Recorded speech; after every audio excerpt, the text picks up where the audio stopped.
Homeland Security Subcommittee on Oversight, Investigations, and Accountability will come to order.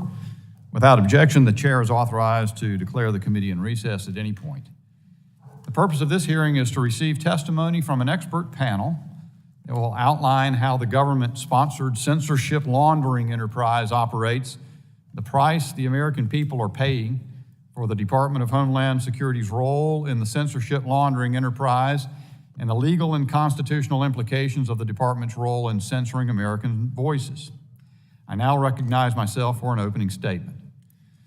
Good afternoon. Welcome to the Subcommittee on Oversight, Investigations, and Accountability's hearing titled Censorship Laundering: How the U.S. Department of Homeland Security Enables the Silencing of Dissent. Today's hearing will examine the Department of Homeland Security's role as the nerve center of the government scheme to censor the online voices of millions of Americans, laundering its efforts through a veil of ostensibly independent, non-governmental organizations. Freedom of speech and open debate are essential features of a free society. Efforts to censor public discourse under the guise of countering misinformation, disinformation, and malinformation threaten this fundamental right. To clarify, no one would argue or is arguing that hacking voting machines or posting incorrect voting locations to prevent people from voting would ever be acceptable. This committee recognizes that CISA has a monumental task and supports CISA's critical mission to secure our federal networks and critical infrastructure. But as our witnesses today will attest, CISA has deviated from this core mission and risks losing the trust of Congress, the American people, and its vital private sector partners. What was initially a limited effort to counter foreign disinformation on elections metastasized into a sprawling effort that directly or indirectly censors Americans' discourse and debate that are the hallmark of our democracy. In 2018, the Cybersecurity and Infrastructure Security Agency, CISA, was charged with protecting election infrastructure, which CISA decided unilaterally included countering election misinformation from foreign malign actors. By the 2020 elections, mission creep found CISA pivoting away from foreign sources to focus on domestic, quote, misinformation. But the government knew this would raise huge constitutional concerns, so it helped create non-governmental entities, such as the Election Integrity Project, to do for the government what the government could not do on its own. And they knew it. Listen to the head of the EIP.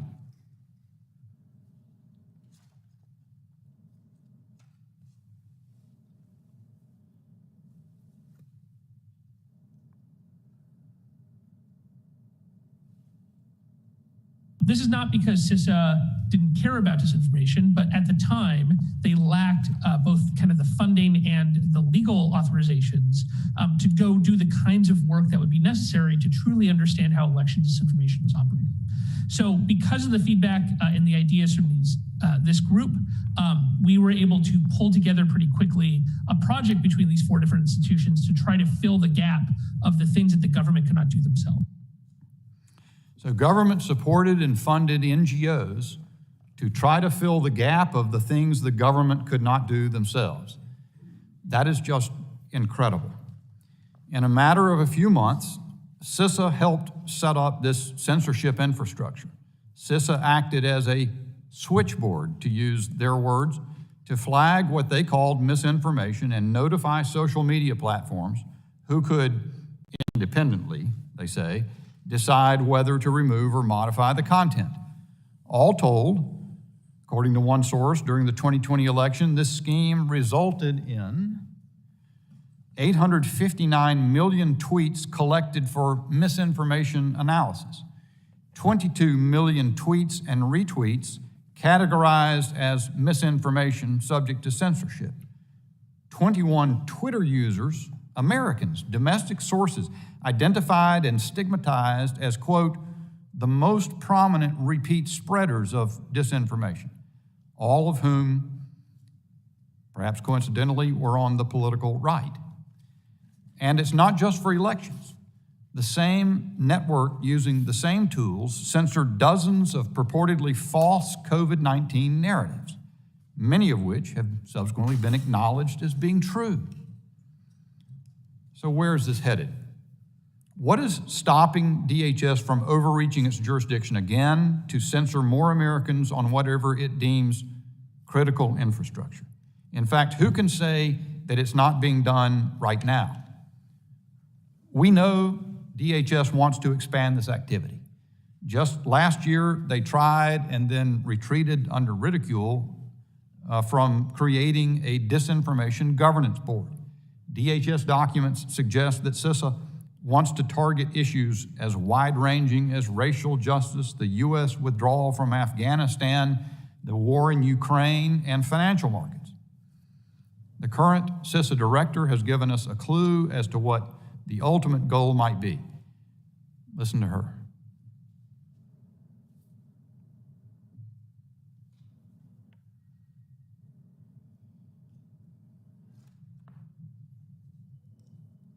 If you think about it, our mission is critical infrastructure. The most important critical infrastructure there is our cognitive infrastructure. And so building that resilience is, part of the mission set, in my view. George Orwell called, and he wants his dystopian future back. I'm gravely concerned with CISA's efforts in this space. How on earth was this censorship laundering enterprise allowed to metastasize? Where are the civil liberties protectors within DHS, and what are they doing? It is obvious that there has been an abject failure of leadership within DHS to allow this expanded role of this nature to occur. This scheme of censorship by proxy represents an attempt by the government to accomplish indirectly and in secret what it would not have the power to do openly. It should give all Americans who care about civil liberties, who care about freedom of speech and association, great pause. I look forward to the testimony today. I thank you all for joining us. I now recognize the ranking member, the gentleman from Maryland, Mr. Ivey, for his opening statement. Thank you, Mr. Chairman, and I welcome all the witnesses. Good afternoon. I'd like to take a moment to express my condolences for the families of the 8 people who were killed and at least 10 who were injured when an SUV deliberately slammed into a crowd at a city bus stop near a shelter for migrants in Brownsville, Texas. I would also like to acknowledge the tragic act of targeted violence in an outlet mall that left 8 people dead, including 3 children and 7 injured in Allen, Texas. Texas is one of 2 states in the U.S. that has seen 17 mass shootings so far this year.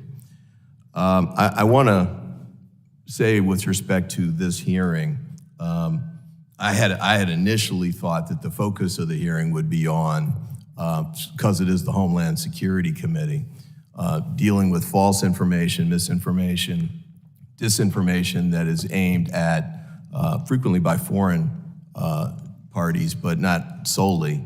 We have domestic issues as well. Disinformation and false information is aimed at undermining the United States and creating additional problems for the United States to be used against us. Some of that is domestic, certainly with respect to President Trump and the election denial issues. I thought that might be the kind of thing we would talk about since it represented a fundamental threat to democracy. And it's still ongoing. I guess as we saw on CNN last night, he's still saying that he won the election. But from the information standpoint, the lead up to the election was the president at the time and many of his representatives in the White House and colleagues in the Republican Party saying basically that if he lost the election, it would be because it was stolen. And then we know that based on the investigation that's been going on in Georgia and other places, that he called the Georgia Secretary of State, Mr. Raffensperger, and pressured him to find, quote unquote, find 11,780 votes so he could claim victory. And we have other variations of that too. We've got even people here in Congress who can't bring themselves to admit that President Trump didn't win the election, even though they're courts in those states that have already declared that there was no fraud or theft of the election in those states. And we have ongoing variations of that. For example, in Arizona, I guess Ms. Lake is still saying that the election was stolen from her, even though there's clear, according to the officials in the state, that that was not the case. Also, I thought that we might take a look at other issues of misinformation and disinformation. For example, this committee has heard frequent testimony about the issues of the Sinaloa cartel, using misinformation, disinformation, false information with respect to the United States and with respect to migrants who might want to come to the United States, to trick them into thinking that they can come here and find work easily or whatever in order to bring them to the country. And then frequently my colleagues suggested they use them as then mules to bring drugs into the country, and then also might use them, and we're aware of this as well, to trap them in work or sexual prostitution and other activities. But they're using misinformation and disinformation to encourage them to come. And one of the things that DHS has been, I think, trying to figure out how to do correctly and more extensively is to get the message out to those people in those countries that they shouldn't come to the United States. In other words, to fight against the disinformation that the cartel's pushing. We have examples in the United States, and we can go through the active shooter, mass killing scenarios at some point if we want, but many of these are lone wolf individuals who have been hopefully tricked, but maybe that's just the way they viewed it, into believing that they should follow principles of Nazism or white supremacy or other lines like that.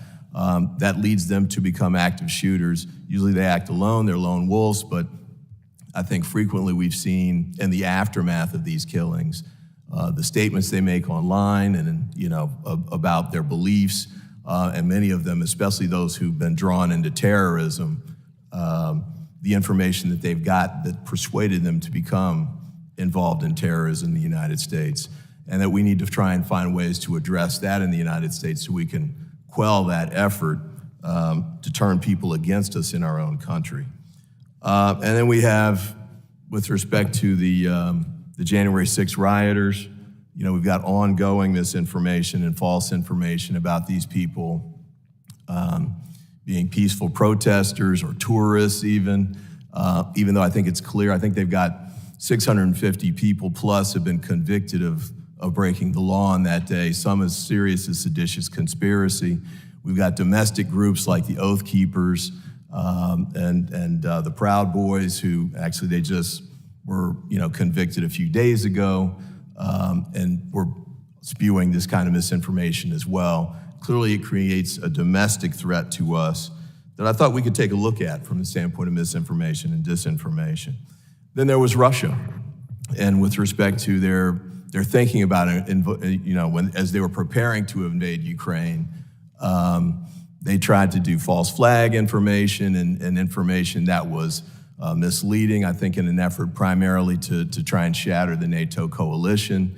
And we took steps. I thought the Biden administration handled that well, especially by doing preemptive releases of information that we'd gathered, the reconnaissance that we'd gathered through our foreign assets and assistance, and also our domestic agencies, in order to show that what the Russians were putting out was false information.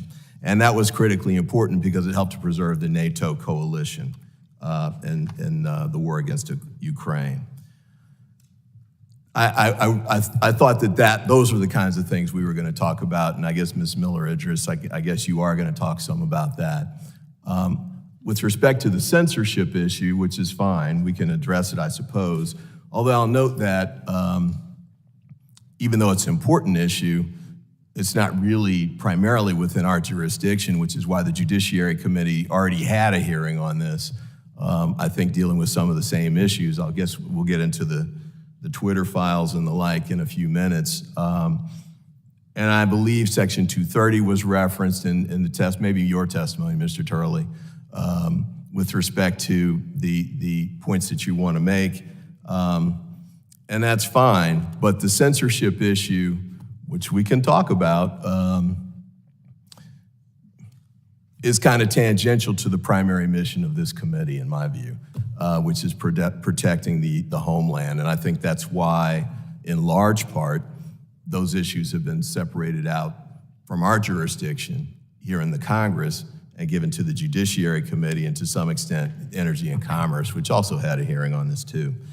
But we can talk about those issues, but for the witnesses, to the extent you're up for it, one of the things I will be asking you is, how do we try and deal with the sort of issues that I just mentioned? I think, Mr. Turley, you referenced in your testimony, I want to say it was on page 11, that you recognize that there are problems that can come from disinformation. The focus of your testimony and your paper is on censorship, but I do want to hear, though, with respect to dealing with these issues, how do we address those? And some of those could be the same topics that we just raised. I think Ms. Miller-Idris will say, and I share this view, that censorship isn't the way to address those national security issues and domestic security issues. We need to try and find a way to address the misinformation and false information, frequently by using counter pushes on information and the like, which I thought was what the board was set up to do. And we'll talk about Nina Jankowicz at some length later in the hearing today too. But I hope we can talk about those issues as well. Mr. Turley, I don't know if you testified in the Judiciary Committee previously on this issue. You did. Okay. So I appreciate your views on that, and gentlemen, I know you have strong views about what happened to you personally with respect to that issue.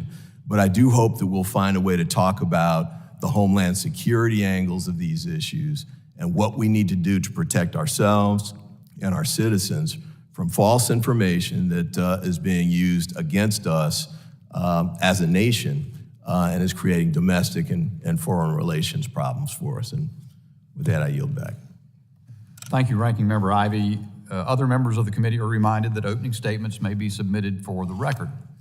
I'm pleased to have a distinguished panel of witnesses before us today on this very important topic. I ask the witnesses please to stand and raise your right hand.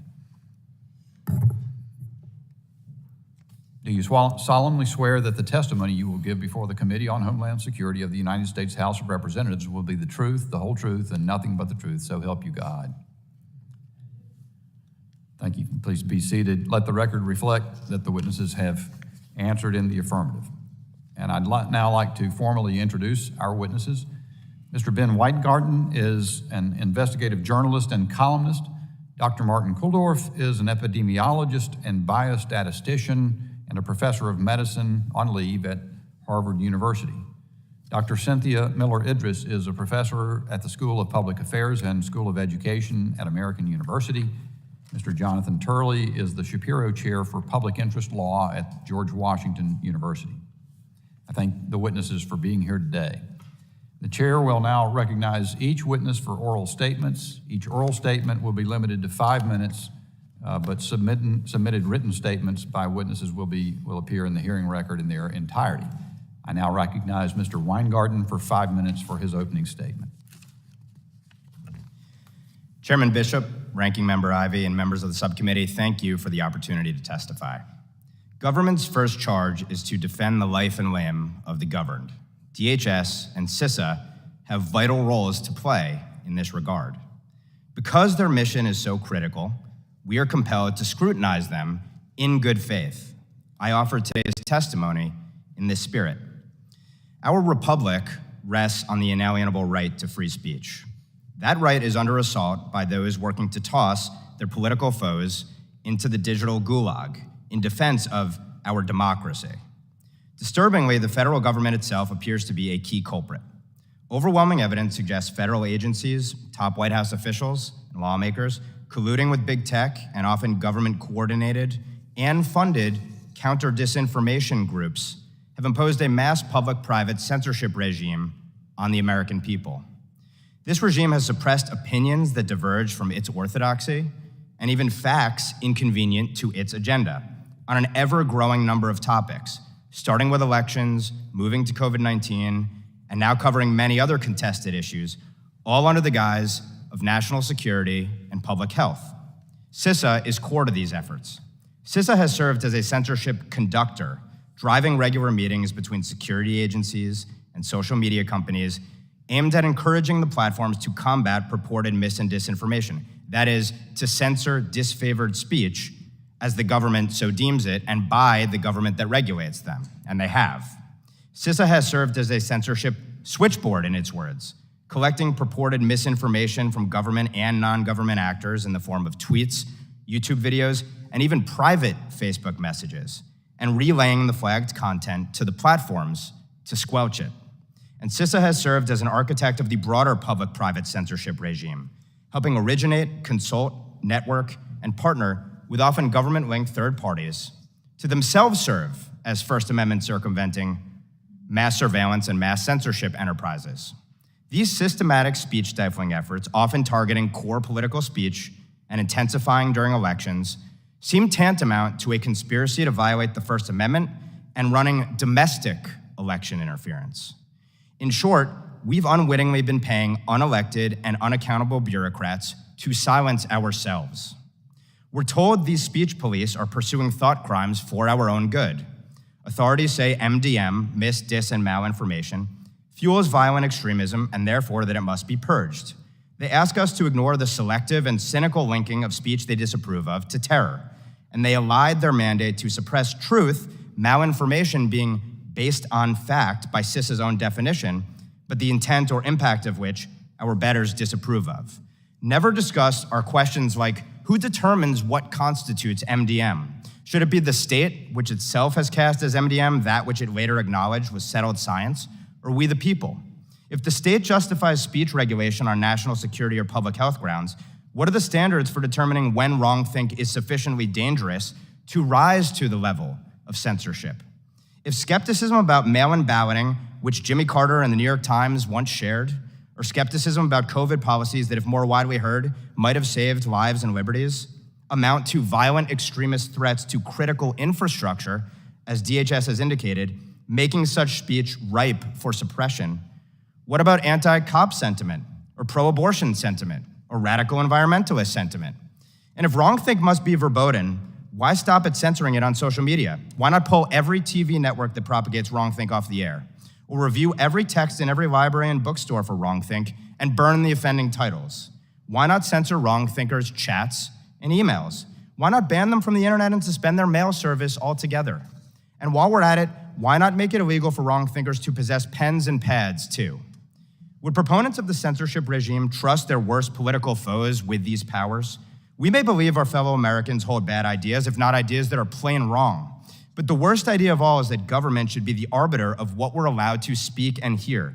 We're a free people capable of judging ideas on their merits, citizens, not subjects. Eviscerating the First Amendment will neither make us more democratic nor more safe. It would be the stuff of tyranny. Congress has a responsibility to stand athwart history, yelling stop. With another election season looming, censorship tool is likely becoming more powerful and the censorship regime's ambitions only growing while it stonewalls and scrubs evidence of its past doings. This subcommittee's oversight efforts are most urgent.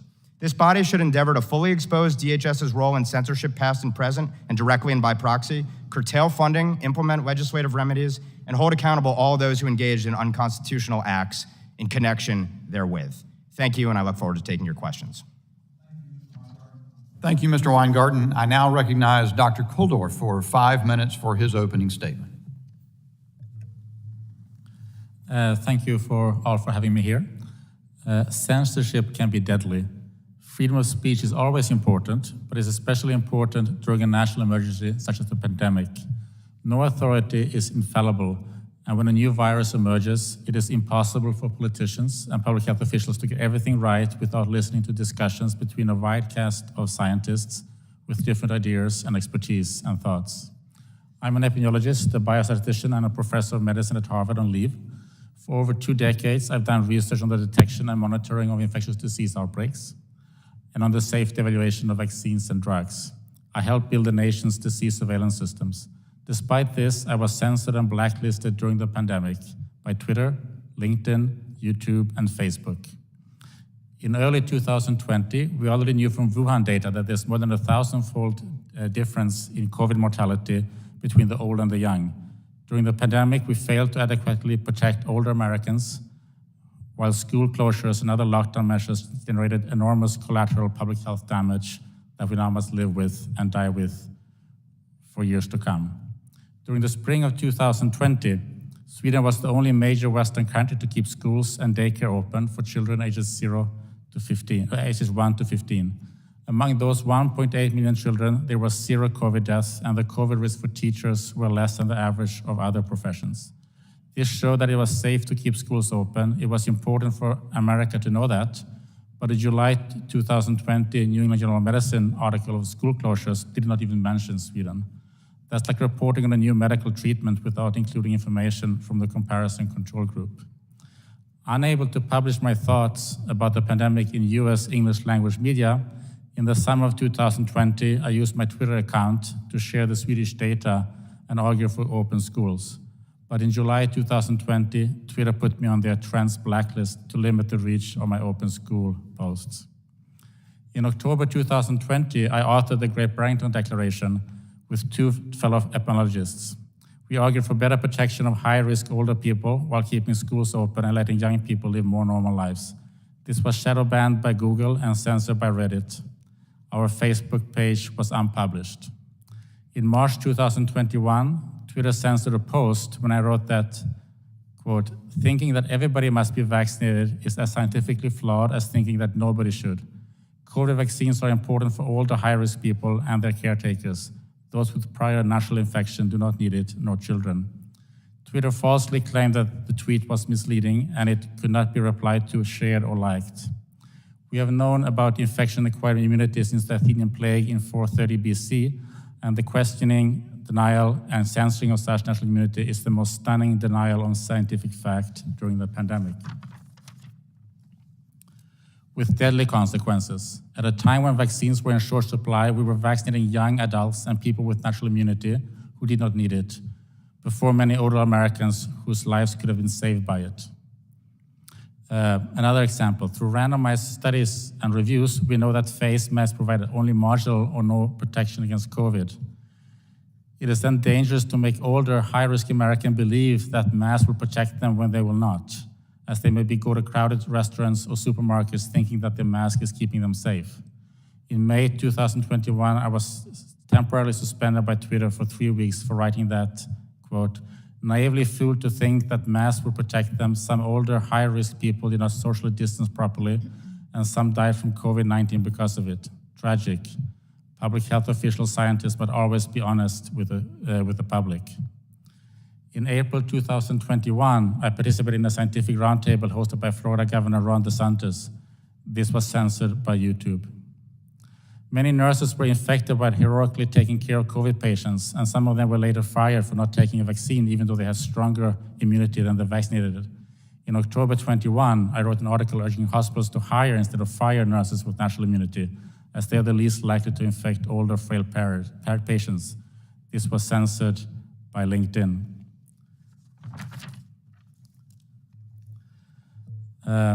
The primary victim of censorship is not me and others being censored, but the public.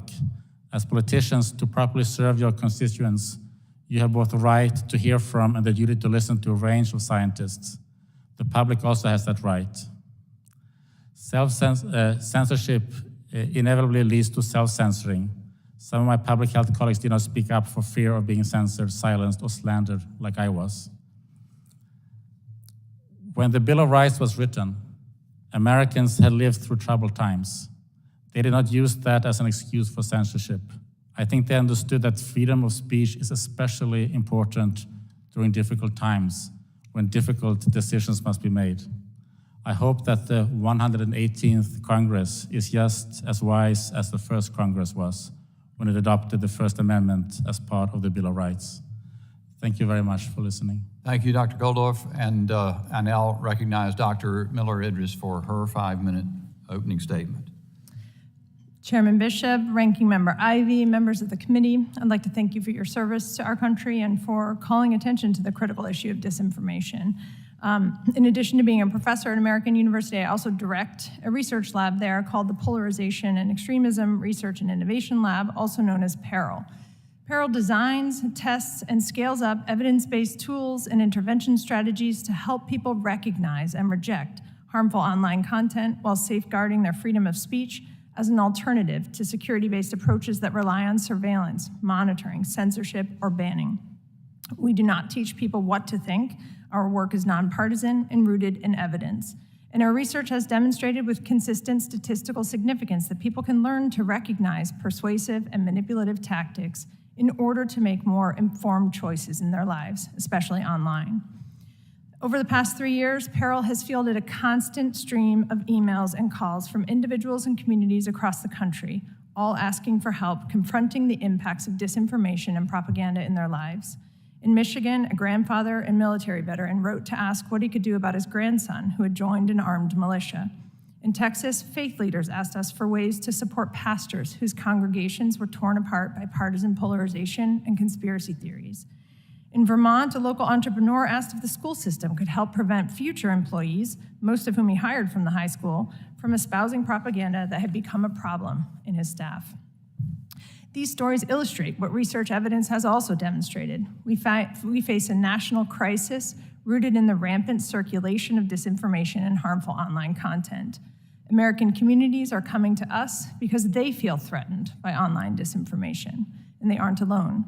As the ADL has reported, white supremacist propaganda efforts are at the highest level ever recorded, jumping 38% over 2021 levels, following a pattern of violence that has been escalating for years. The good news is there's a growing body of evidence about what works to equip the public with tools that shore up their own capacity while protecting their right to free speech and reducing the need for security-based approaches. We found that it only takes 7 to 12 minutes of reading one of our intervention guides for its audience to be significantly better informed about harmful online content and the risks of violence, to be more empowered and confident about intervening, to build their own capability to intervene, and to know where to get more help. Importantly, across our work, we found that both prior to and after reading our Parents and Caregivers Guide, Democrats and Republicans did not significantly differ in their knowledge. Republicans scored better, significantly better, 5% better than Democrats did in terms of knowledge of extremism after having read our guide, and members of both political parties reported being satisfied with the guide's contents and equally willing to intervene with a young person. There's also strong emerging evidence that even short interventions can have a lasting impact on local communities. We're currently studying a group of 1,500 parents in 3-month intervals, parents and caregivers, for a full year after reading our intervention tool. 3 months after reading our guide, over 11% said that after the intervention, they either joined or created a group to discuss issues of youth radicalization. 6% of our participants, or about 75 people, told us that within the 3 months after reading our guide, they used what they learned to take direct action to prevent youth from encountering further harmful content. Overall, 3 months after reading our guide, parents and caregivers retained the vast majority of the knowledge and skills they had learned. Taken together, our evidence shows that it's possible to provide communities with tools to be safer online. Parents, grandparents, teachers, coaches, mental health professionals, and others deserve help confronting an unprecedented amount of harmful online content to keep their families safe and protected. We detail several policy recommendations in our written testimony. Most substantially, we would like to see the US government, like some of our allies overseas, create a central, national, nonpartisan center for prevention to help equip local communities with upstream strategies to keep communities safe from online harms. We seek a world in which every community is equipped with the tools they need to reject harmful online propaganda, conspiracy theories, and manipulative content without the need for censorship, surveillance, banning, or security-based solutions. Thank you for your attention, and I look forward to your questions. Thank you, Dr. Miller-Idris, and I now recognize Professor Turley for his 5-minute opening statement. Thank you, Chairman Bishop, Ranking Member Ivy, members of the subcommittee. It's an honor to be before you today and also to participate with my esteemed co-witnesses. This is obviously a question of tremendous importance to all of us. We all love our country, and I believe we all love free speech. And we have to find a way to talk to each other, to find a way to deal with our rivaling concerns. From my perspective, I've been an advocate for free speech my entire life. Some people have even called me an absolutist of free speech. There was a time when that was a compliment, but I admit that I do resist most efforts to regulate speech. What we have seen thus far, and we've only seen a fraction of the complex of censorship in the US government, is a censorship system of breathtaking size. We've seen only a fraction through the Twitter files, through some hearings, and some litigation. From the free speech community, it's like a game of whack-a-mole. Every time we deal with a disinformation office that raises concerns, we find out that there are 5 others. And one of the things I'm emphasized in my testimony is that I think people of good faith can come together to at least say that we need to know the full scope of the disinformation system we have in the government. We can debate, and I really took to heart the ranking member's comments about finding solutions here. We can look at those solutions, but we also need to look at what's the current effort thus far in terms of speech regulation, censorship, and blacklisting. Many of these grants, many of these programs are straight blacklisting programs. They are to identify people to discourage, in some cases, advertisers from supporting sites. This is money coming from the US government to support these types of efforts, and that's deeply problematic. Many of these efforts are not just to remove people, but to isolate them. The recent disclosures of LinkedIn as engaging in censorship is an example of that. As an academic, I've seen this. It's an honor to appear with one of our esteemed scientific academics who was the subject of censorship. But the idea is to isolate people, to chill their speech, and it's working. It's succeeding. Now, the whole point of much of my testimony is to look at what the legal standards are, how far the government can go without tripping the wire of the First Amendment, but more importantly, to what extent this damages free speech. And the courts have emphasized over and over again that the government cannot enlist agents to do indirectly what they are prohibited from doing directly. I believe that is what we're seeing today. And the collateral harm is considerable. People talk about speech as harmful. So is censorship. When you censor people like my esteemed colleague from Harvard, you are denying a public debate about public health issues. Issues like, did we need to close our schools? We're facing a terrible psychological and educational crisis that is linked to the shutdowns of the pandemic. We're now debating that when we should have been debating this at the time. Those are costs. Those are costs that come from censorship. Now, in my testimony, I explore the cases that admittedly have a difficult time of when the government trips this wire and under the First Amendment. I'd be happy to talk about that today.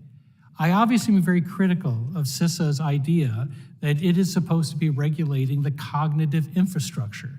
That Orwellian notion really sends people like me into a tight fetal position. The fact is we don't need the government looking at our cognitive anything, whether it's the infrastructure or not. Recently, an English court found someone guilty of toxic ideology. That is a sort of cognitive infrastructure problem. And I hope we don't go in that direction. MDM is designed to give the maximal space for censorship. It is something I hope this committee will turn its back on. Many of us welcome a debate that will come when we know the full extent of these efforts, but let it be an open and honest debate. Let's understand what has been done, and then we can debate as citizens that love this country the type of solutions the ranking member spoke of. Thank you, Professor Turley. Members will be recognized by order of seniority for their 5 minutes of questioning. An additional round of questioning may be called after all members have been recognized. I now recognize myself for 5 minutes of questioning. Mr. Weingarten, you laid out in your testimony, your written testimony, that CISA, and that's the reason I think this subcommittee, as the oversight committee, needs to look at this also. It's an issue of supreme importance. That CISA had a central role in creating this, what I refer to as the censorship laundering enterprise. You mentioned they convene meetings, going with social media companies and others and other law enforcement agencies. They switchboarded, meaning that requests to censor would come in from other sources, they'd pass them on. They would brief state officials on sort of what's acceptable thought and not, coordinate with public and private sector partners to, quote, build resilience. And maybe you get a chance to ask Dr. Miller-Idris about that topic. And I wonder if you'd elaborate on this one aspect, this coordination with private sector partners. Professor Turley made reference to it. In the article you made reference to, the Siegel Tablet Mag article, it refers to it as the NGO Borg. That is to say, all these acronymed entities. Talk about that, if you would, a little bit.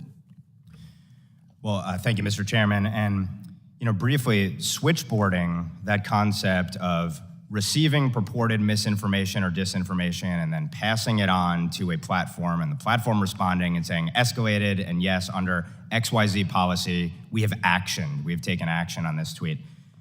It seems to me that CISA understood that when it ran up against domestic speech, even though it appears domestic speech was captured in its switchboarding efforts, it recognized that the proper way to do this, in the term that this hearing is used of laundering it, could be better done through outsourcing those efforts, but in close coordination with the government. And so you mentioned before EIP, the Election Integrity Partnership. This is a consortium of 4 outside non-governmental groups. It includes the Stanford Internet Observatory, University of Washington's CIP, the Atlantic Council's DFR Lab, as well as a company called Graphica. Many of these organizations have links and ties to government officials. And essentially what CISA did in conjunction with EIP, and according to EIP officials, with some interns who were both working at CISA while at the same time members of SIO, the Stanford Internet Observatory, was create a platform to pass along purported dis, and malinformation, for this platform to, as shown in that graphic before, collect and 22 million tweets and retweets and such to be labeled misinformation. That phenomenon appears to be, it sort of goes underground, the government censoring effort, and there are a lot of other indications that it's kind of the cracks are being covered. Maybe we'll get a chance to talk about that some more. Dr. Koldorf, you're an epidemiologist of 30 years experience, 2 decades at Harvard. You are, to me, the epitome of a public health expert. And you made some views, expressed some views on COVID issues, and then you were censored. And CISA may have played a role in that. CISA, one of the connections is this election integrity project, or whatever it's called, partnership, became the Virality Project, which then censored COVID information. So not only were you censored by YouTube and Twitter and the like, there was a government hand in this kind of censorship. Thank you for your role in the Attorney Generals of Louisiana and Missouri's litigation that is, frankly, to be thanked for the exposure of a lot of it. How does that make you feel that the government was responsible for censoring your views? I think it's stunning. And if you had mentioned this 3 years ago, I wouldn't have believed you that scientists would be censored in this country. Dr. Miller-Idris, you have said one thing I appreciated in your testimony. You said that we should protect people's First Amendment rights as you go about that. How do you propose to do that? Sorry. Thank you for the question. I would say by not telling them what to think, by not censoring them, by not telling people what they should be thinking, but just helping them make better choices about recognizing some of the tricky content that, for example, their kids encounter online. Well, but there's a recognition. The Supreme Court's recognized that there's a First Amendment right of access to information as well as the right to speak. Yeah. If one of your proposals in your policy recommendation list is that you continue to work with the tech sector to remove harmful and dangerous content. If it's content that the First Amendment allows, how could you possibly justify removing it as a government agency? Well, I would say as a government employee or agency or anyone would want to remove criminal content that is incitement to violence, criminal content, something that is inciting someone, that is live streaming the murder of people in a Walmart, for example. That's what I'm talking about when I talk about harmful content. And my 5 minutes have expired, unfortunately. I hope we'll have a second round. I now recognize Ranking Member Ivey for 5 minutes for questions he may have. I'm pretty sure we'll have a second round, whether we like it or not. Professor Turley, let me come back to you, and I I thought I'd pulled up your testimony here, but it goes to the question I raised when I was making my opening statement, which was that you'd raised the issue. Oh, I'm sorry, it's page 18 of your testimony. Disinformation does cause divisions, but the solution is not to embrace government-sponsored, government corporate censorship, I'm sorry. So what would be the types of solutions we're looking at? And I'll just, off Dr. Miller-Idris's statement, for example, a new phenomenon apparently is people, I guess when I was a kid, you know, they would pull the fire alarm. Now they're making calls and saying that there's an active shooter at elementary school X. And because of the networking that everything has now, that gets picked up by the police and EMT and frightened parents, news media, even though it's false. So one example, I mean, there's multiple others. We could talk about the recruitment videos and the like, and you might have gradations of those, but I mean, what would be your take on how we should be addressing these kinds of issues? Thank you very much for that question. I actually think there is a lot of common ground there in terms of what we can do positively to deal with disinformation. Disinformation is a real thing. It is a thing that people go on the internet. It seems to be a license for people, and in an age of rage, that license can be truly horrific when you look at how people transform themselves on the internet. What I would stress is that the government should not be in the business of censorship. That's a bright line that the government can live with. Instead, it should focus on producing better information and to have offices that can counter. Because remember, the courts have accepted that, the Supreme Court has said the government doesn't have to be neutral on information. When it speaks, it's allowed to take a side. It's allowed to say what it believes is true. Well, but let's follow up on that. So I, as government official, learned that there's no active shooter at that elementary school. And I've, call YouTube, Twitter, whoever, and say, hey, look, that's false information. You're scaring parents to death. Can you take that down? Well, first of all, that example you gave may indeed be a crime under state law to make false claims of that kind with the purpose of triggering panic. But more importantly, one of the things that can be done is that the social media companies and the government can immediately flag information they believe is untrue and speak in their own voice. What I think we need to develop, and I think there's a lot of room there to develop it, is to try to create better guardrails that keeps the U.S. government on this side of censorship, and that includes the use of agencies, the use of private companies, in my view, do trigger the First Amendment. I think that the government has actually violated First Amendment. Since I'm running out of time, there was something else I wanted to raise. I'll have to come back to you all in the next round. You did mention Nina Jankowicz in your statement, who I had a chance to meet during a deposition in the Judiciary Committee, and I've started following her and what happened with respect to her. She was the person, as you may recall, who was appointed to head that board. And as it turned out, she was essentially forced out of the position before it was even formed. And I'll offer a couple of articles here that can be put into the record, but there's an individual named Jack Posobiec, I guess his name is, who put out arguably false information about her that got picked up by Chairman Jordan and others. Actually, I think Ms. Taylor Greene had some comments with respect to it. We can put them in the record. I think Mr. Gates did as well. That sort of escalated into her getting death threats. She had to hire a security company. She was 8 months pregnant. Parliamentary question, Mr. Chairman. I didn't say that she... He mentioned my name and accused me of saying false information about Nina Jankowicz. And then you'll be, the committee will be at ease. Can we pause the clock? Yeah, please do. In fact, put 20 seconds back on the clock, please. Yeah. Committee will suspend.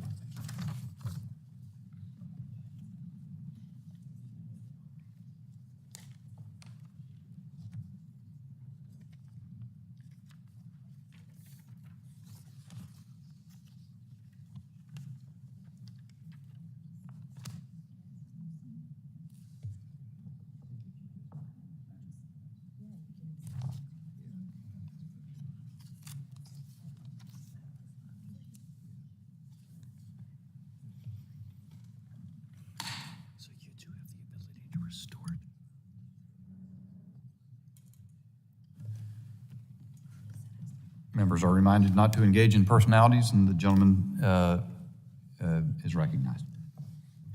Thank you. But members of Congress made comments about her that took on a life of their own. They became viral on the internet, led to the death threats that she got, and still gets, actually, even though she's been out of the position for about a year at least.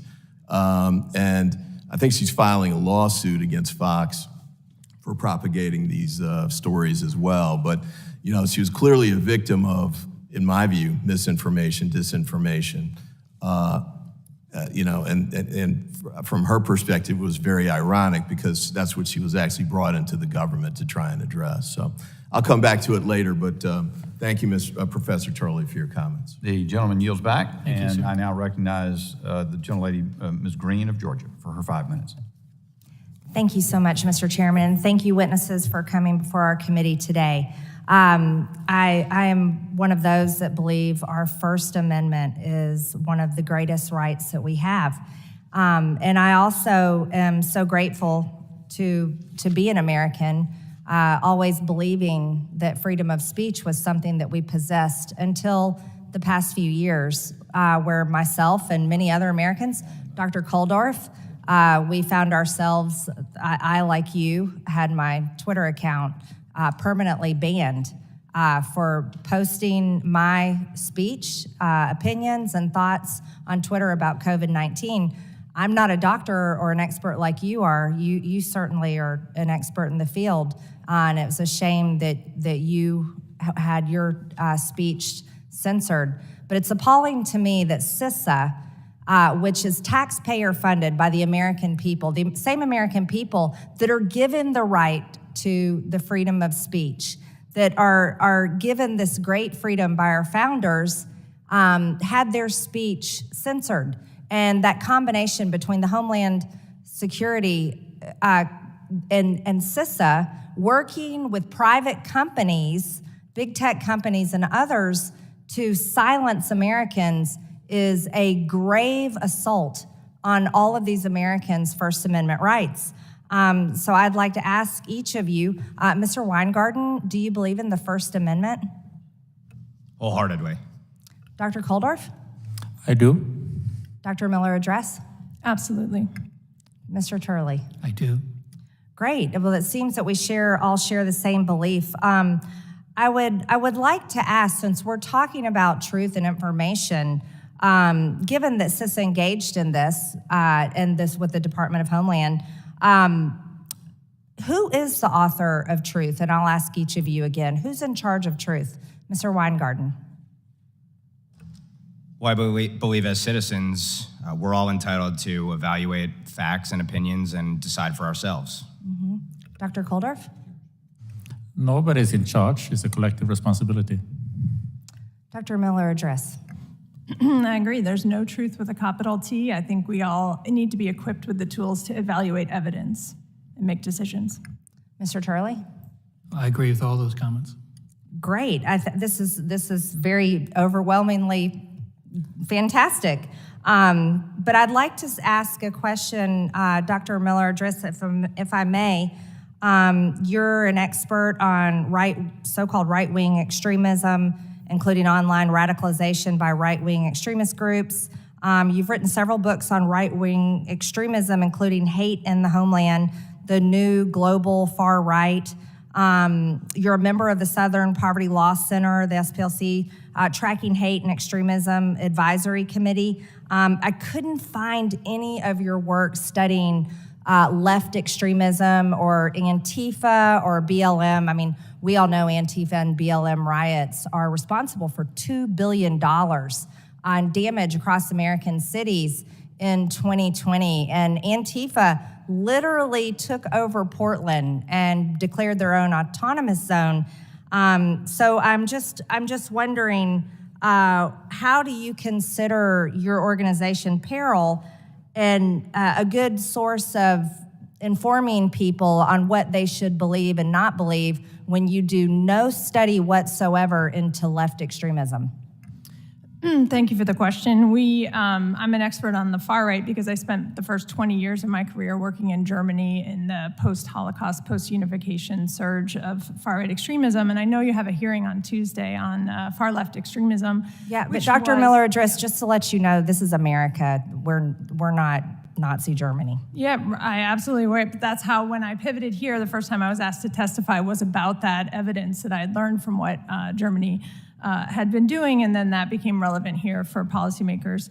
But we don't, first of all, just to respond to your query about what we teach people, we don't teach people anything. We are just looking at helping them understand what the tactics of manipulation are online so they can make better decisions.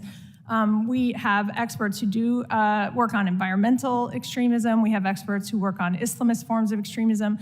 But because both under the Trump administration and the Biden administration, the emphasis has been right now on the greatest, most lethal threat, which has been determined to be far right, meaning white supremacist extremism and unlawful militias. Well, That's Dr. been where Miller, we have been. just real quick, I'm out of time, but would you consider Trump supporters extremists? We are worried about violent extremism, so that to the extent, not about what people believe, but to the extent that they are moving toward violence. Trump supporters specifically. If they're calling for violence, it doesn't matter to me who they support. Haven't seen any. By the way, there's a great rally in Iowa this weekend. If you want to study people on the right and what they believe, you'll find secure borders, freedom of speech. Gentlewoman's time. No Thank you, crime. Tip. Thank you. Gentlewoman's I time yield has back. expired. I recognize Mrs. Ramirez for her 5 minutes of questioning. Thank you, Chairman and Ranking Member Ivy. I have a couple of comments for Dr. Miller Idris, but I want to come back real quick before that to something I heard a couple of my colleagues mention. And this question is for Dr. Koldorf. I heard that it was referred that you too have been censored by CISA, and sharing that concern that both of you are censored. Could you give me examples of how CISA has censored you? I was censored by Twitter, by YouTube, by LinkedIn, Facebook, and Reddit. They don't tell who is behind it. So sometimes they don't say anything. Whatever I say sort of just disappears. Sometimes one gets a note saying something of the style of it goes against our standards, but they never tell. They never told me, the person being censored, who was behind it. So, Doctor, just for record here, I think on record here, Cybersecurity Infrastructure Security Agency, you have no evidence that they censored you. You were told by Twitter and other social media outlets that you were not allowed to continue posting these things, but CISA itself, there's no evidence, was censoring you, correct? They Yes or never no? they never disclosed who sort of was behind it or what was behind it. Okay. Well, thank you. I just wanted to make sure that that was on the record, that CISA itself had not censored you. There's no evidence of that.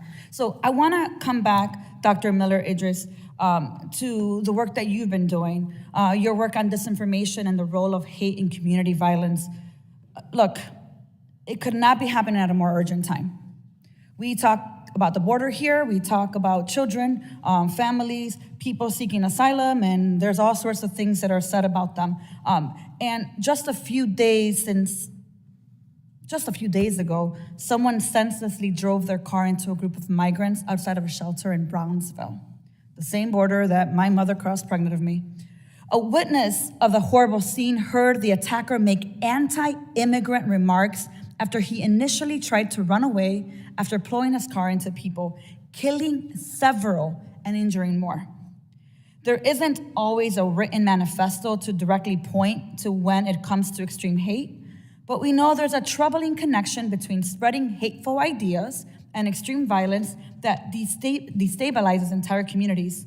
And the cost for this could be human lives. In your testimony, you shared that pace, scope, and scale of violent extremism have probably increased and are escalating rapidly due to propaganda, conspiracy theories, and disinformation. Is that correct? Yes. What kind of impact does spreading propaganda and disinformation have on vulnerable communities, such as immigrants and asylum seekers? The impact on vulnerable communities, of course, is to terrorize them, right? So we saw that in Buffalo, we've seen that in Pittsburgh, we've seen that in record-breaking anti-Semitism and attacks on the LGBTQ community. With every vulnerable community, essentially, we're seeing spikes, surges, or record-breaking hate. Hate crimes are higher than they've been in well over a decade.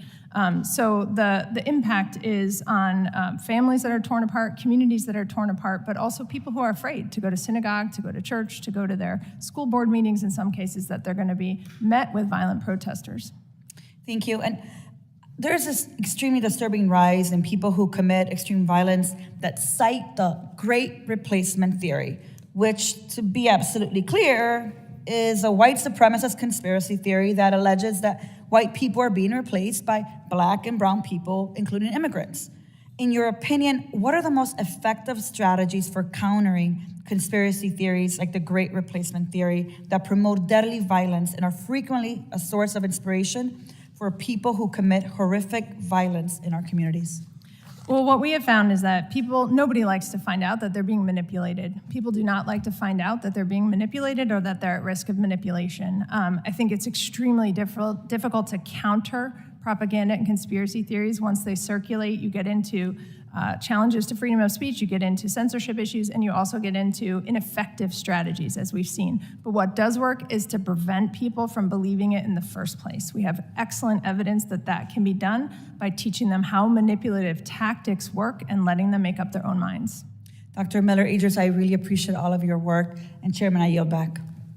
The gentlelady yields back, and I now recognize Mr. Ezell for his 5 minutes of questioning. Thank you, Mr. Chairman. CISA has an important mission in safeguarding cyber networks and protecting the physical infrastructure that our society depends on.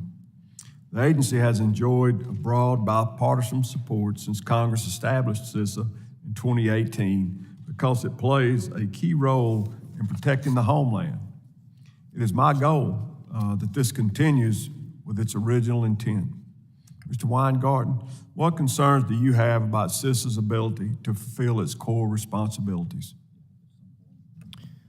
Well, I would say there's a huge opportunity cost to devoting resources supposed to be intended towards foreign threat actors, towards domestic ones, and on the basis of interpreting speech to be a threat to a virtually limitlessly defined critical infrastructure up to including our brains. So the first thing would be it's a huge shift in resources, and to the extent it's trampling on our rights directly or by proxy, that directly undermines its mission. Thank you.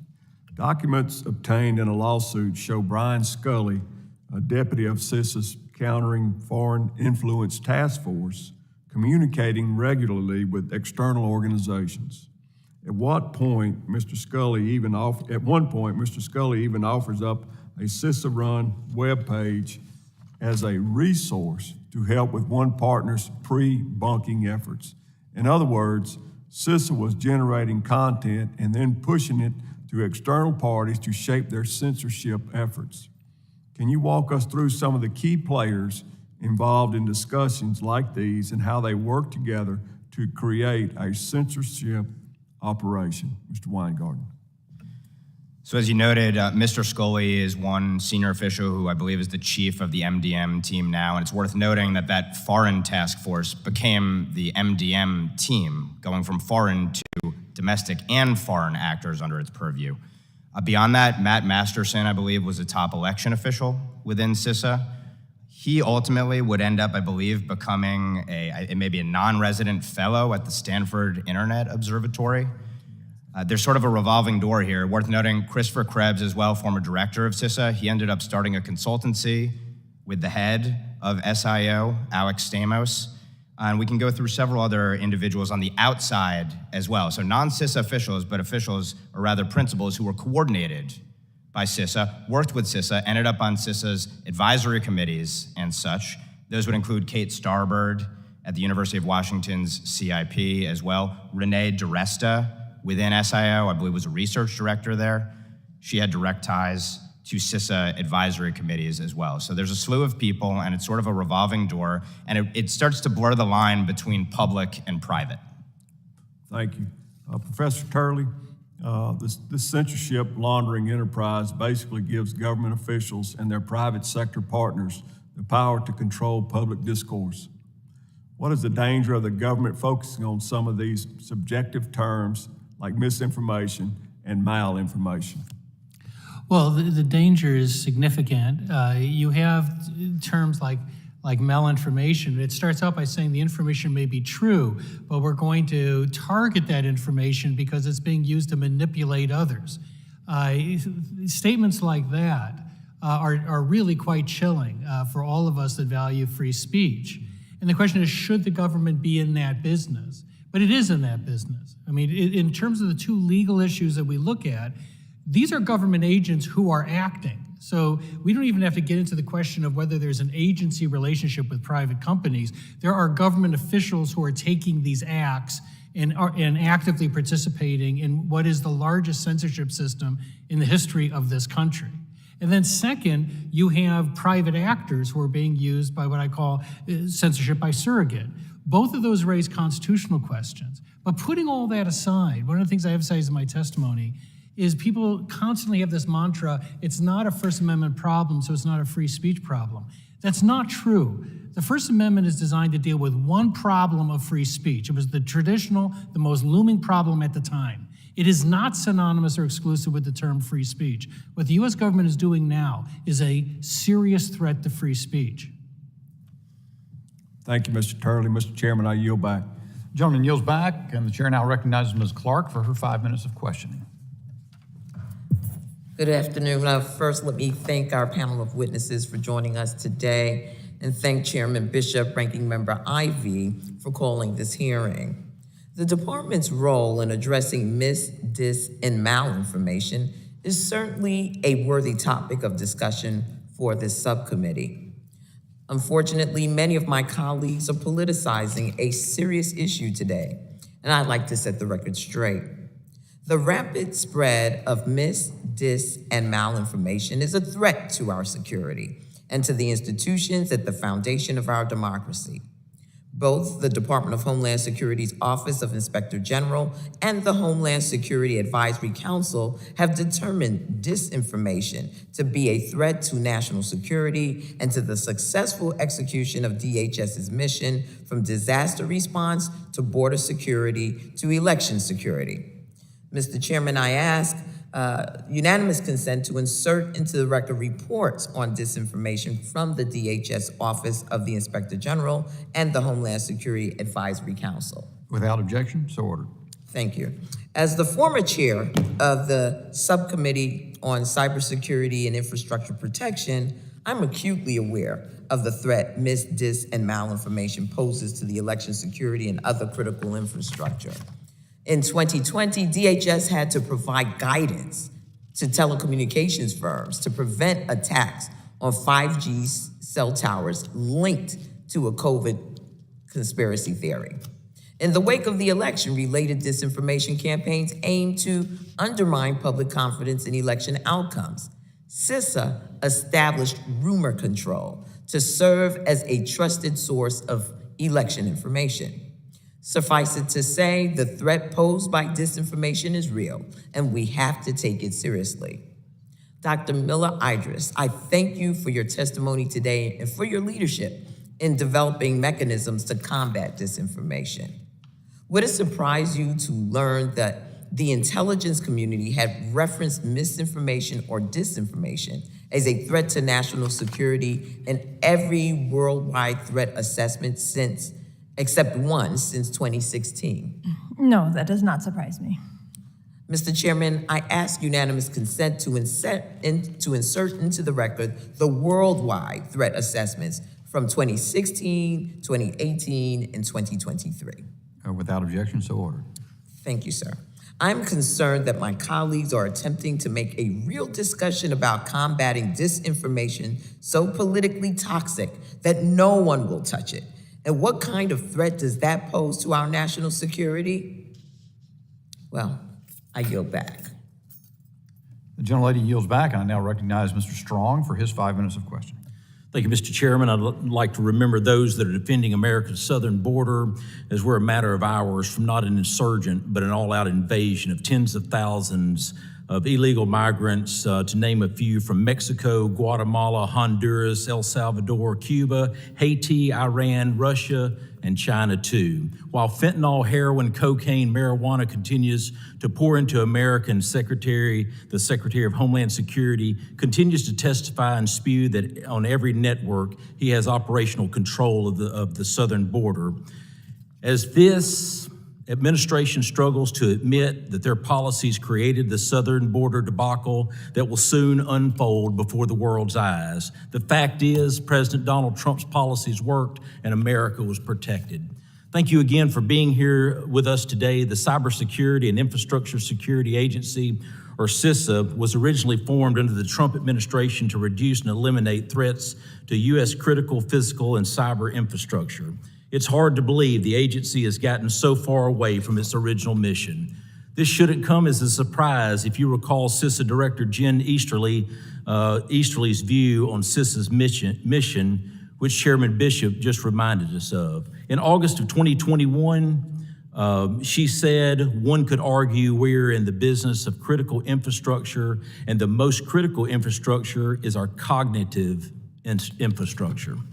The director of CISA, whose mission is to protect and secure our country's sensitive infrastructure, is more worried about policing America's thoughts than cyber attacks coming from China and Russia.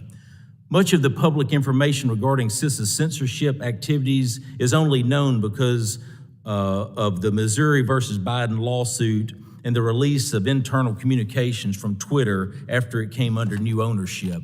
One such revelation includes that there is a formalized process for government officials to directly flag content on Facebook and Instagram and request its removal or suppression. I have an image that I would like to put on the screen.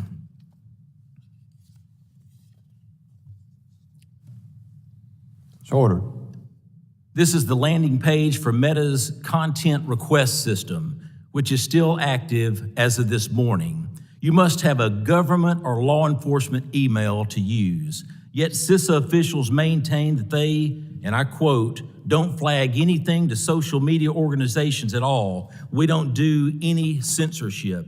Mr. Weingarten, can you share some additional examples of actions that DHS and CISA specifically have taken to keep their actions hidden from America's people? Thank you, Congressman. Yes, sir. Several instances of this.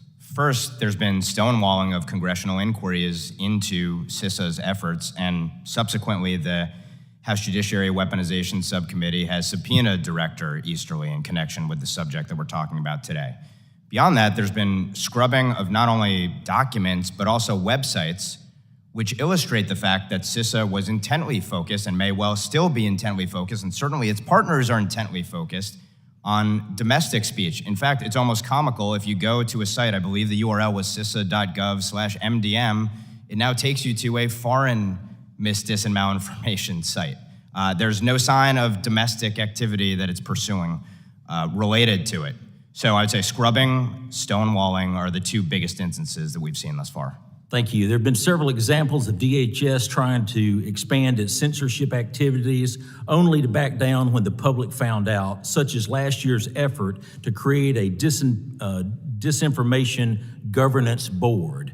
Mr. Weingarten, do these actions suggest about where DHS would like to go in the disinformation space in the future?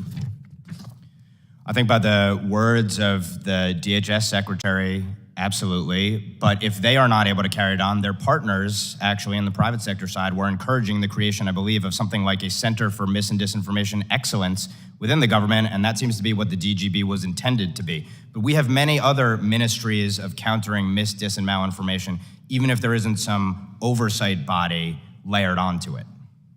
Thank you. I thank each of you for being here today. Mr. Chairman, I yield back.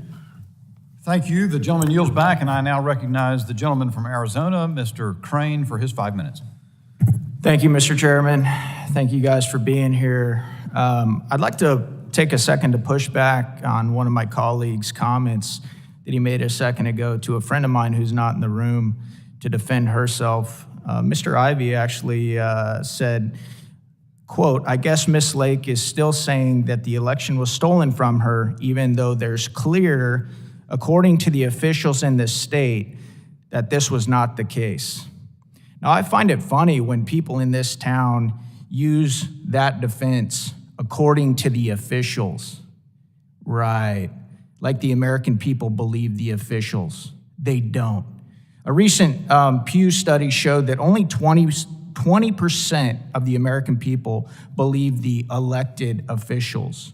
You know, and it's also funny too, because we all know that election fraud couldn't take place in this country, could it?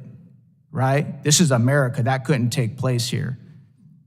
Will the gentleman yield for a question? Just recently, we're finding out that this president, this commander-in-chief, has used his position and influence for years to funnel millions of dollars to his family. That's something I also thought I'd never see in this town. Will the gentleman yield for a question? No, I will not. No, I will not. I mean, you did invoke my name. Well, I actually quoted you, so I will not. All right. Though I don't agree with Mr. Ivey's comments, I'm glad that he's allowed to say them, because I do support the First Amendment. I support his First Amendment. I support everybody in this room's First Amendment. And you know what? You know what's important about supporting the First Amendment? It's most important when you disagree with people. That's really the only time it's important, because when we don't agree, everybody supports the First Amendment when you agree with somebody. And it's interesting because I was listening to the panel up here, and we went down the line, and everybody here said that they support the First Amendment. Yet, when we were going back and researching some of Dr. Miller Idris's comments, MSNBC 7/17 of 2022, on the January 6 hearings, she says this: "What we need right now is a massive investment in and commitment to countering disinformation at all levels. This includes holding tech companies accountable for dangerous and harmful information shared on their platforms." She goes on to say, "It requires strategies to prevent public and elected officials from sharing disinformation or trying to undermine our elections and the peaceful transfer of power. But above all, we need serious and sustained public education and campaigns to build population-wide resilience to disinformation, understanding of source integrity, and ways to distill false claims from true facts." It's interesting, ma'am, because it seems like you only support free speech when you agree with it, or you wouldn't make the statement, "It requires strategies." I'm going to zone in here on this: strategies to prevent public and elected officials from sharing disinformation. I've gone through some of your tweets, ma'am. Whether we're talking about COVID vaccines or, far-right extreme groups, there's a lot of things that you and I would disagree on. As a matter of fact, there's a lot of things that people sitting on your left and right would disagree on. But you think that we should stop them from being able, according to your own quote, according to your own words, that we should stop them from being able to say that. And that's a problem, man, because I'll tell you again, the most important time to support somebody's free speech isn't when you agree with them. It's when you disagree with them. And ma'am, I hope that you and others that think like you are not successful, because I fought really hard to make sure that my kids and hopefully someday my grandkids don't live under communism or socialism or some other tyrannical dictatorship. Thank you. I yield back. The gentleman yields back. Mr. Tanadar is recognized for his 5 minutes of questioning. Thank you, Mr. Chair. I'll get it. I want to thank all the witnesses to be here and for your testimony. I have a question for Dr. Miller Idris, if I may. As we have heard here today, the disinformation that spreads online can have dangerous real-world consequences.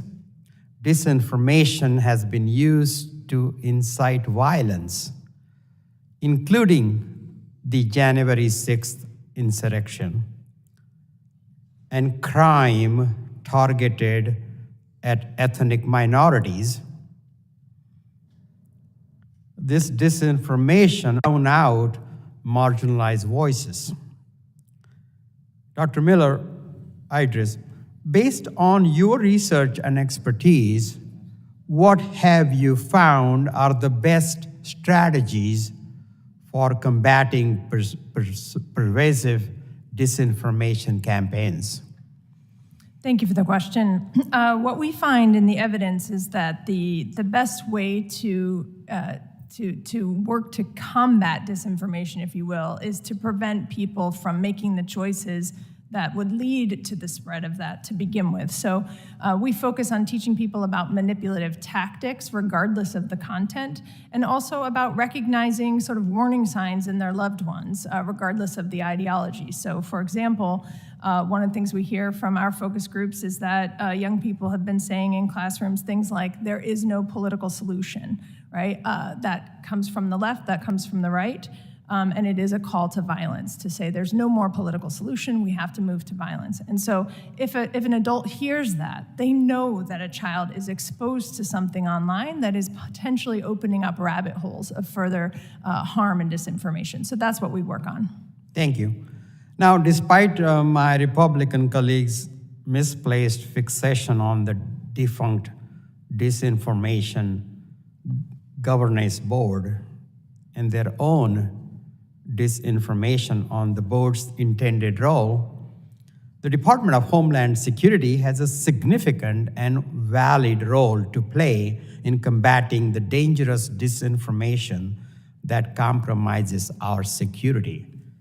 There are plenty of examples of disinformation occurring that has a Homeland Security nexus, including that tied to domestic terrorism, election security, migration, and disaster responses. Now, to what extent should DHS and other governmental agencies be identifying and addressing harmful content that may threaten Homeland Security?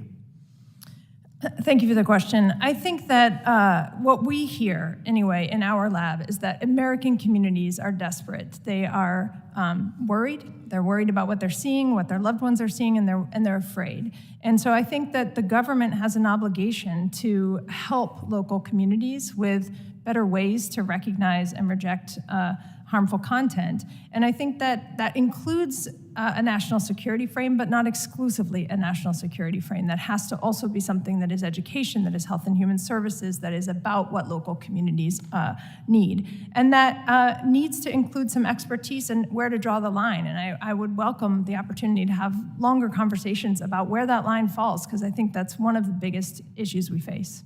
Well, I thank you, and Mr. Chairman, I yield back. The gentleman yields back, and we'll proceed to a second round of questioning.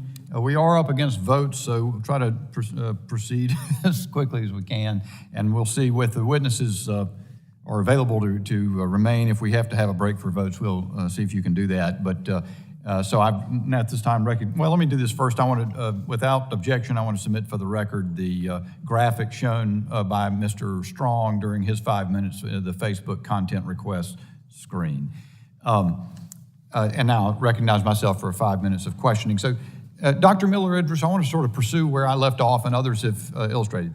I think you said, notwithstanding what you wrote, that we should continue to work with social media platforms to remove harmful and dangerous, I think was your terminology. And then you gave some examples, for example, a bomb threat or something like that. That's illegal speech, not protected by the First Amendment. But let me just clarify, because I think the concern is whether or not you're concerned about manipulation and propaganda and these sort of things, or maybe a subterfuge for subtle censorship.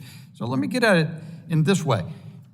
Do you believe that propaganda from foreign governments should be allowed on social media, and the federal government the government should take no effort to interfere with or facilitate its removal? I believe that if there is disinformation circulating from foreign governments that is intended to harm our democracy, that should be removed. That should be removed. Are you a lawyer? No. All right, well, okay, so there's a case called Lamont versus Postmaster General from 1965. It's old law in which the United States Supreme Court held that a United States citizen has a First Amendment right to foreign communist propaganda to come through the mails to us. Do you think communist propaganda might be harmful? I think that I think I'm flattered that you think that my expertise extends that broadly to disinformation and propaganda across the spectrum. My expertise as a professor of education is about equipping communities with tools to reject harmful content. And I'm not trying to be unfair. What I am trying to pin you down a little bit, because there's this notion, and I think Professor Turley's gotten to it some, but there's this notion out there that, well, we're not against, we want to preserve, I get this all the time. We're going to protect the First Amendment, protect everybody's First Amendment rights. But what I just was sharing with you is that there's a First Amendment right to propaganda, communist propaganda from abroad that's been established as long as I've been alive. Yeah. And so is that harmful? Is that within, do you include that? And I'm not trying to repeat the question. I am trying to say this. If you're trying to, you say you want to teach people what is manipulative and not to be manipulated, I have no problem about that. But you also are proposing to this committee that there's a massive government investment. Government should invest in you, frankly. Well, let me ask you this. You are funded by the Department of Homeland Security, right? Is anybody else here, by the way, funded by the Department of Homeland Security? You have funding from the National Science Foundation, is that correct? I did. You did? Okay. Anybody else? The government, I think what concerns me is you seem to think that you are the right arbiter to decide what is misinformation, malinformation, which is actually true but somehow being misused for harm. How do you arrogate that? I mean, I don't know if it's the wrong term. How do you assume that you should be the arbiter? With respect, you are on the left. There's a tweet from a couple days ago where you're talking about whiteness and how the Irish were not white and then became white. I mean, it seems to me to be fairly extreme, even by the standards I hear from my colleagues in the Democrat. Why should you be the arbiter to decide who needs to be protected from manipulation or propaganda? I understand the question and your concern, and I should not be the arbiter as an individual. I run a research lab, and when we get asked to equip local communities with tools, we do a comprehensive mapping of all propaganda. We do interviews, focus groups with people. We figure out what that content is, and then we create the tools, and then we test it like we did, like I reported on here today. So I'm never putting my opinion into, I'm a columnist separately with an opinion, but I never put my opinion into the classroom or into the research tools that comes from a group of people who are hired to work on with their methodological expertise. Let me see if I can get the professor Professor Turley to deal with this, because it seems to me that, the notion that the government should take, with all respect, Dr. Miller Idris's view of what is manipulative or what is misinformation, and then have that sort of spread out to the public to teach them to be prepared is a recipe for disaster. Can you speak to that, Mr. Well, Professor it's also tragically familiar. I'm just finishing a book on free speech now, and it goes back to England before the Revolution. And many of the rationales we use today actually came from not only England, but came from the Star Chamber. The Star Chamber was used to prosecute sedition, and they came up with this idea that there's, quote, bad tendency speech, that there's some speech that has a bad tendency. And that took hold in the United States. Even though many of the framers rejected it, it took hold with some early decisions. Holmes is a good example of losing his mind by talking about crying fire in a crowded theater, which he regretted. And that decision was later rejected by the Supreme Court. The government should not be in the disinformation business. It should not be trying to shape speech. It's a very clear line, and one that we have lost. And one of the problems, and I'll turn it over in just a second, but one of the problems seems to me that people think it's a vague concept. They want to preserve the full right to speak, that the First Amendment, or the right to have access to information. And yet, I'm not sure we know what that is. You've got to know what the law is before you know whether you're agreeing with it or you're doing something in violation of it, with all respect. So my time is more than expired. I yield to Mr. Ivey for his 5 minutes of question. Thank you, Mr. Chairman. I think it's a complicated area. I mean, just sort of what we're going through. For example, the statement that there's no specific truth. which I think sounds fine in the abstract, but if you say something like, you know, sir, if someone accused you of being a sexual pedophile, you know, how would you respond? That's a false statement. That's definitely not true. And so when we say there's no such thing as truth, I do kind of struggle with those. With the issue with respect to elections, Mr. Crane's gone. We had a chance to chat a little bit outside, but just briefly, and I'll come back to this point, I did want to note that he mentioned public officials aren't trusted, but only public official can certify elections. So, you know, if there's no public official in Arizona that's going to say the election is accepted, it's usually the Secretary of State. I don't know what they do out there with that, but I'm pretty sure they do it just like all the other 50 states do. But anyway, back to this point. I think really quick on that point, we talked about government speech and what they do.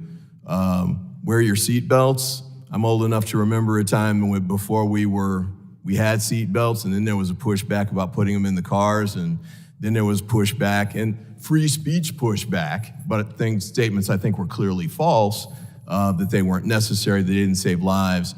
I'm okay with the government doing that. Tobacco's another one. You know, I grew up in North Carolina and Virginia. Everything, they almost had tobacco-flavored pacifiers in North Carolina back in those days because it was the way to go, but clearly it was dangerous to our health. I don't even know if the tobacco industry has come around to acknowledging that, but clearly it's true. It hurts your health, and clearly when their denials were false. Another one's drunk driving. I remember when, you know, people have a steering wheel in one hand and, you know, a beer in the other one, and it was okay. That had to change over time because it was true that driving and drinking were a bad combination.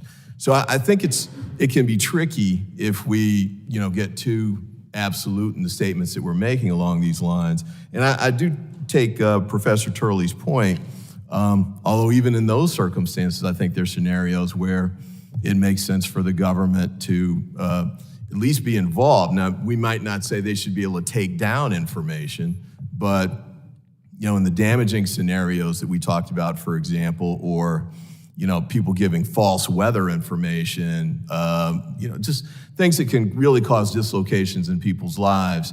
I think it should be an option for the government to say, no, that's incorrect. We run into scenarios with respect to COVID and others. I take that point, and I'm not an epidemiologist, but I think we have to be careful about sort of pushing and saying none of them can get involved. And I apologize. We were just talking about we wish we had more than 5 minutes. I mean, sort of the question I had, Mr. Weingarten, you raised, well, and Mr. Turley too, I guess, sort of the private entities coming together to have communications about what to take down or whatever.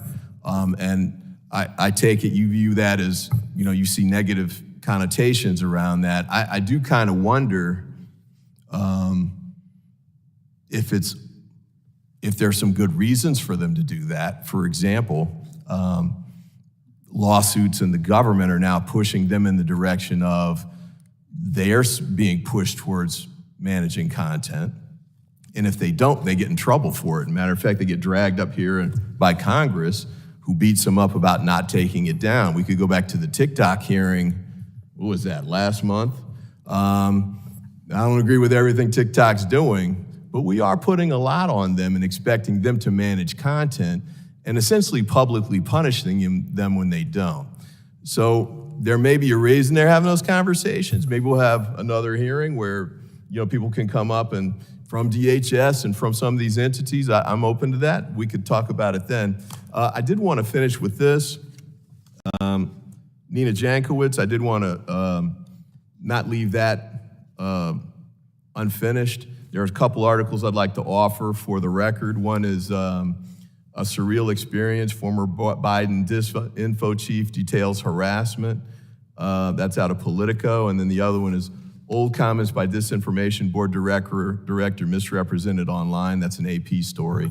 I'd like to offer those for the record as well. Without objection, so ordered. Gentleman yields back, and the gentlelady, Ms. Clark, is recognized. Thank you, Mr. Chairman. As I had stated in my conversation with the panel just a few minutes ago that I am concerned that my colleagues are attempting to make any discussion about combating disinformation so politically toxic that no one will touch it.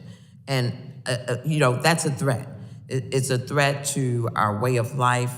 And I'd like to ask you, Dr. Miller Idris, what type of threat does it pose to our national security? Because this is the Homeland Security Committee. A lot of the conversation we've had here today really should be in the Judiciary Committee, but let's speak specifically about national security. Well, the kinds of propaganda and disinformation that we work on, like the Great Replacement conspiracy theory, the false Great Replacement conspiracy theory, motivate terrorist actors. Even when there's not a specific conspiracy theory like that or a specific manifesto, we see that these toxic online cultures motivate shootings like in Highland Park or Uvalde or in Texas this past weekend. So, I think a lot of what we're seeing here is that we have a lot of agreement. Nobody wants censorship, actually, I think. None of us want censorship at all. I think if you're not going to have censorship and banning, then there has to be something at the other end to equip people to recognize and reject. What happens in the middle is how do you determine what actually that disinformation is. And I think there's some very clear cases, like I think most people, I hope, would agree that the Great Replacement conspiracy theory is extremely harmful disinformation that has caused terrorist shootings, that leads to terrorist acts. And I hope that we can get some help from the government for the communities that keep coming to us desperate for help, because I really feel bad for them, and we're trying to equip them with better tools. Thank you. And I find myself sort of trying to figure out when I hear, my colleagues talk about the fact that there's a right to free speech, 100% full stop. And then I hear about all the states that are banning books right now. There just seems to be such a major contradiction. It just blows my mind. With that, Mr. Chairman, I yield back the balance of my time. I thank the gentlelady for yielding back. Let's see, I guess we have votes on the floor, so we certainly won't proceed to a final or further round. I do thank the witnesses for the valuable testimony. It is interesting to me as I hear all of this, it's something that begs digging into further. I think we miss each other in terminology going back and forth, even to the point just made by Dr. Miller Idris. If someone advocates what did you call it, a Great Replacement theory, you look at U.S. v. Brandenburg, it's clearly protected First Amendment speech. And then the question, I respect Ms. Clark's inquiry she's repeated, and Mr. Ivey's, that there's a question of how to combat disinformation, but there's certainly things you can't do, and the government can't prohibit that which the Supreme Court has said for a long time is clearly protected. So it's a confounding area, but one that requires, and I agree with I appreciate the ranking member's comment that it's something that warrants further examination, and I hope we'll have a chance to do that further in another continuation hearing. I thank the witnesses for their valuable testimony and the members for their questions. The members of the subcommittee may have some additional questions for the witnesses, and we would ask the witnesses to respond to these in writing. Pursuant to Committee Rule 7D, the hearing record will be open for 10 days. And without objection, the committee stands adjourned. A Russian man claiming to hold top-level secrets about Russian advanced bombers has just turned up at the U.S. southern border, seeking asylum. The man claims to have been an engineer at a production facility over in the city of Kazan, and he says that he possesses top-secret information about the White Swan Tu-160, which is the most advanced bomber in the Russian arsenal. U.S. border officials, they interviewed the man, and they determined that his story was in fact credible and eventually passed him off to the FBI, who are still in the process of interrogating him right now. However, analysts have pointed out that the fact that the story was even leaked to the public is an indication that perhaps the American government is encouraging other Russians who also hold top-level secrets to also escape to America. And if you thought that was interesting, well then you should click on that button below this video and check out Epic TV, one of the best no-censorship video platforms on the internet.